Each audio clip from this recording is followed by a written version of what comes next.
radical empathy. I'm always amused when I hear the technologists talk about the hunt for virtual reality, because it turns out virtual reality was invented hundreds of years ago. It's called the novel.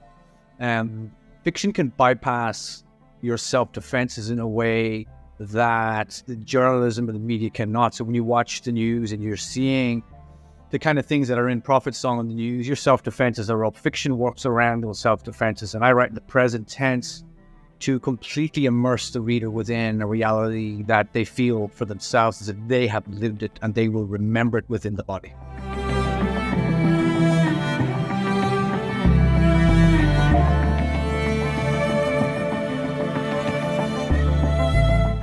The style of Prophet's song. Well, every book requires a form in which the meaning of the book must be held. And I've never written with quotation marks because I think it's lazy. I think it forces, writing without them forces writers to really tune into the speech of a character. But this book doesn't have paragraph marks, and there is a very distinct reason for that.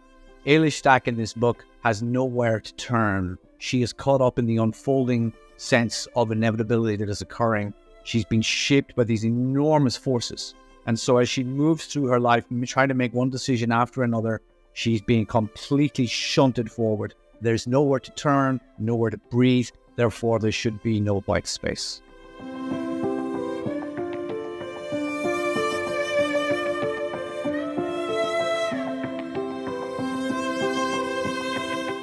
The influence of cinema on my fiction. You know, it's a chicken and egg question for me. Was I attracted to cinema because of a very visual imagination, or is it the case that that I've been deeply influenced by cinema? It's probably a mixture of both. I think the thing about cinema is that it's deeply influenced modern fiction in the way that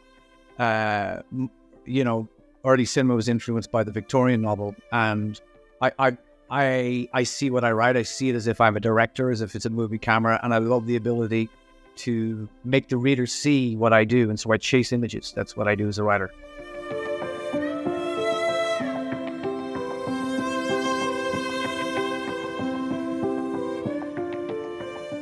Why does Ireland have the best novelists? Can I let you into a little secret? I think the South Americans have the best novelists. I think the South Americans have been producing metaphysical writing that's at extraordinary caliber for the last 60, 70 years. But Ireland does seem to have a lot of great writers. I think there's one thing that the great writers that we've had in the past have done, is that writers like Beckett or Joyce, actually, they don't just produce great works of literature. They actually sort of transmit into the culture a massive energy that transmits into the future, and we're still drawing on that, whether we realize it or not. These are writers who are, reaching towards the caliber of Shakespeare, and so that kind of energy carries for decades, and we're all still drawing off that.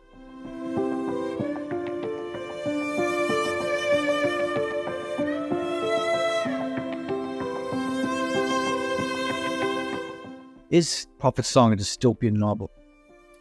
What I wanted to do with this book was to dismantle the form of the dystopian novel. I've always been suspicious that the dystopian sometimes can be a little bit too papier-mâché, and I wanted to deepen the dystopian to the point that it's actually the real. And it's, at some point, the reader will ask themselves, what the speculative that's going on in this book actually isn't speculative at all. It's actually going on in the world somewhere right now, and we know this. It is actually happening right now, and so such a book cannot be speculative at all. It's actually realism.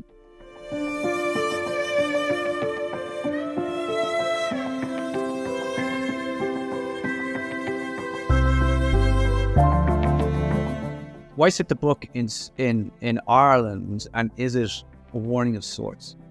George Santayana said that a prophet cannot be conceived as anything other than a person of imagination whose visions mirror the truth. Prophet's Song is a work of imagination. It's a dream, a symbol that holds in its grasp a mirror image of the world around us.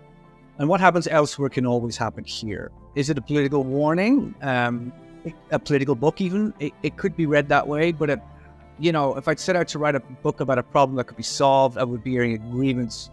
And that's not the hallmark of art. It's the calling card political.